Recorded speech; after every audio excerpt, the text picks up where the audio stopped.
فرعون کے دریائے نیل میں ڈوب جانے کے بعد حضرت سیدنا موسیٰ علیہ نبی اسرائیل کے ساتھ مصر سے کچھ فاصلہ طے کر چکے تو واپسی جگہ پہنچے تو بتوں کی پرستش کرتے تھے، چونکہ بنی اسرائیل نے آپ کی پوری زندگی مصر جیسے بت پرست ملک میں گزاری تھی، اس لیے وہ لوگ بتوں اور بت پرستی کے عادی ہو چکے تھے۔ وہاں بت پرستی کا منظر دیکھ کر ان کے دلوں میں دوبارہ بت پرستی کی خواہش جاگ اٹھی، تو انہوں نے حضرت موسیٰ علیہ السلام سے کہا کہ جس طرح ان لوگوں نے اپنے معبود بنا رکھے ہیں، اسی طرح آپ بھی ہمارے لیے ایک معبود یعنی ایک بت کا تعین کر دیں جس کی ہم پوجا کریں۔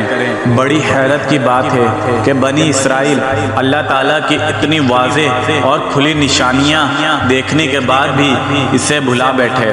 موسیٰ علیہ السلام نے ان سے کہا، تم کتنے جاہل لوگ ہو، یہ بت پرست لوگ جس کام میں لگے ہوئے ہیں یہ برباد کرنے والا کام ہے اور سب سے بےہودہ کام ہے۔ پھر موسیٰ علیہ السلام نے ان کو اللہ تعالیٰ کے احسانات یاد کرائے۔ بھلا یاد کرو تم لوگ فرعونیوں کے ظلم و ستم کا شکار تھے اور اللہ سبحانہ تعالیٰ نے تمہیں اس کے ظلم سے نجات دی۔ تم اس خدا سے رو گردانی کرنا چاہتے ہو جس نے تم پر احسان کیے، اور اس پر بردگار کو بھول گئے جس نے تمہیں ذلت اور بدبختی کے گھڑے سے نکال کر خوش بختی کی منزل تک پہنچایا ہے۔ تو پھر بنی اسرائیل اپنے ارادے سے باز آئے۔ پھر اللہ تعالیٰ نے آپ علیہ السلام کو تورات شریف عطا کرنے کا وعدہ فرمایا اور اس کے لیے کوہ طور پر 40 دن ٹھہرنے کا حکم دیا۔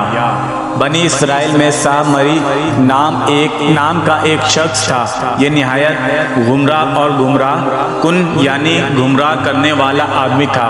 اسے سونا چاندی ڈھالنے کا کام آتا تھا۔ لوگ اس کی بات کو اہمیت دیتے تھے اور عمل کرتے تھے۔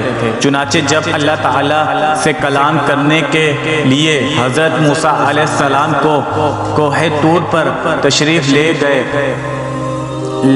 گئے تو ان کے جانے کے تیسرے دن بعد سامری نے بنی اسرائیل سے وہ تمام زیورات جمع کر لیے جو قبطیوں نے ان کے پاس بطور حفاظت رکھوائے تھے، یا بنی اسرائیل نے اپنی عید کے دن قبطیوں سے استعمال کی خاطر لیے تھے اور فرعون کی اپنی قوم سمیت ہلاکت کے بعد واپس کی صورت نہ رہی تو یہ زیورات بنی اسرائیل کے پاس تھے۔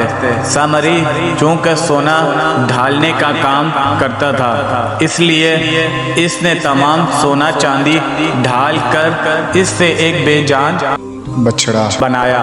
نیز سامری کے پاس وہ مٹی موجود تھی جو اس نے حضرت سیدنا جبرائیل علیہ السلام کے گھوڑے کے قدموں کے نیچے سے حاصل کی تھی۔